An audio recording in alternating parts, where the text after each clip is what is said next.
Hello అండి, next saris చూద్దాము. Next saris వచ్చేసి జార్జెట్ శారీస్. దీని మీద వచ్చేసి సీక్వెన్స్ చెమ్కీ లైన్ ఉంది చూడండి. సో ప్రజెంట్ ఇలాంటి శారీస్ అనేది ఫుల్ ట్రెండ్గా నడుస్తున్నాయి. ఒక్క డిజైనర్ బ్లౌజ్ పెట్టేసి వేలల్లో అమ్ముతున్నారనమాట.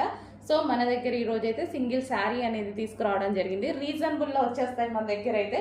సో అంత కాస్ట్ పెట్టి మనకి ఎందుకు. సో ఇదైతే మంచి రీజనబుల్లో సేమ్ ఫ్యాబ్రిక్ ప్యూర్ జార్జెట్లో ఇవ్వడం జరుగుతుంది చూడండి. సో ఇది వచ్చేసి మనకి రాయల్ బ్లూ కలర్, రాయల్ బ్లూకి సీక్వెన్స్ చెమ్కి లైన్ అనమాట. సో ఇది రాయల్ బ్లూ మంచి చిన్న డిజైనర్ బ్లౌజ్తో పేరప్ చేసేసుకుంటే చాలా సూపర్గా ఉంటుంది. సో ఇదంతా మనకి శారీ అనమాట. అండ్ ఇందులో కలర్స్ కూడా ఉన్నాయి, 1 by 1 చూపిస్తాను చూడండి. బట్ కొంచెం లిమిటెడ్ ఉంది స్టాక్, కొంచెం ఫాస్ట్గా ఆర్డర్ చేయండి. సో ప్యూర్ జార్జెట్లో సూపర్గా ఉంది శారీ.